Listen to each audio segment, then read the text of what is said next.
Kalau kita ngomongin netizen Indonesia, ada satu kebiasaan yang nggak pernah mati. Ribut di kolom komentar.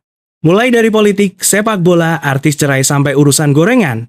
Semua bisa jadi bahan perang dunia ketiga. Nah, saya jadi kepikiran.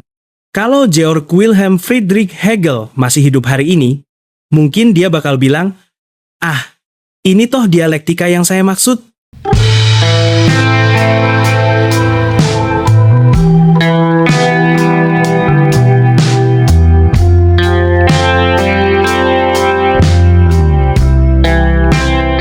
Hegel, filsuf Jerman yang lahir akhir abad ke-18, percaya bahwa sejarah manusia itu bergerak lewat dialektika. Prosesnya sederhana tapi dalam, tesis, antitesis, sintesis. Ada ide awal, tesis. Lalu muncul bantahan, antitesis. Dari benturan keduanya, lahirlah pemahaman baru, sintesis. Kalau diterusin, sintesis ini bisa jadi tesis baru. Ditentang lagi, lahir sintesis baru lagi. Dan seterusnya. Begitulah sejarah, kata Hegel bergerak maju menuju kebebasan yang lebih tinggi. Sekarang, mari kita turunkan teori besar itu ke dunia yang lebih dekat dengan kita. Kolom komentar. Dialektika ala netizen.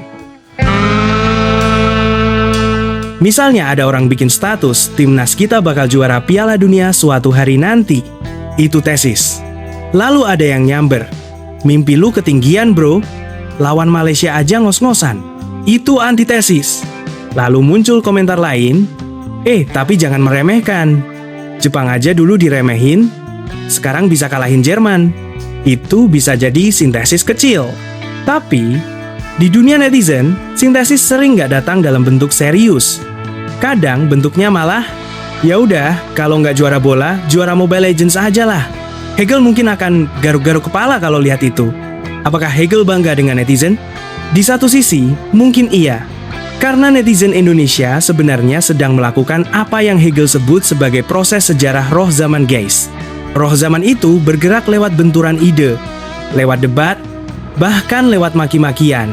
Tapi di sisi lain, Hegel bisa juga kecewa. Karena buat Hegel, dialektika itu bukan cuma ribut-ribut receh, tapi perjalanan menuju kebebasan yang lebih tinggi.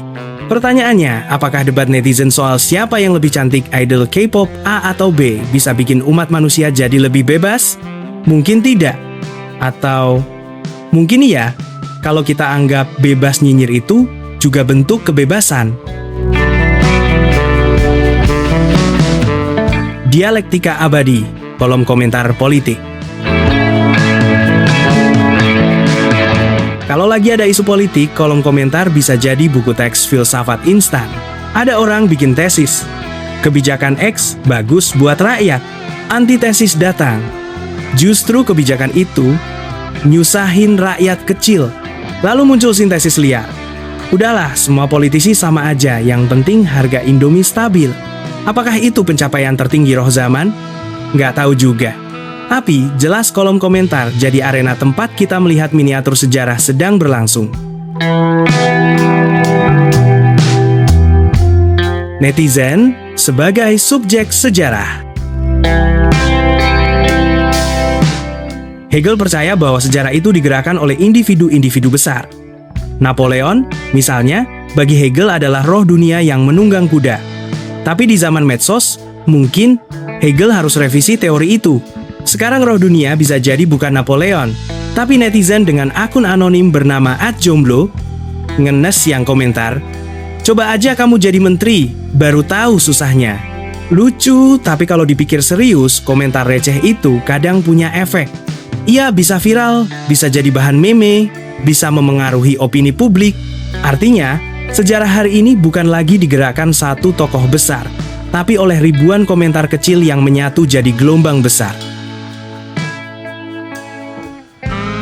Kesimpulan, dialektika atau kebisingan. Jadi, apakah kolom komentar adalah bentuk dialektika Hegelian? Bisa iya, bisa juga cuma kebisingan. Tapi setidaknya, kolom komentar memberi kita pelajaran, setiap tesis akan selalu dilawan oleh antitesis. Setiap opini akan selalu disambut opini lain. Dan dari benturan itu, selalu ada kemungkinan lahir pemahaman baru. Meski Pemahaman baru itu kadang cuma meme receh yang bikin kita ngakak semalam suntuk. Hegel mungkin akan bilang, itu bukan dialektika sejati. Tapi netizen bakal balas, yang penting rame. Dan disitulah mungkin roh zaman kita hari ini. Sebuah dunia di mana filsafat bisa muncul, bahkan dari komentar yang cuma berisi emoji. Kesimpulannya, ribut di kolom komentar itu bukan dosa, tapi bagian dari filsafat sejarah. Jadi jangan malu-malu, tulis tesis, antitesis, atau meme kamu di bawah. Dan jangan lupa, subscribe channel ini biar kita sama-sama bikin sejarah netizen yang lebih bermartabat atau minimal lebih lucu.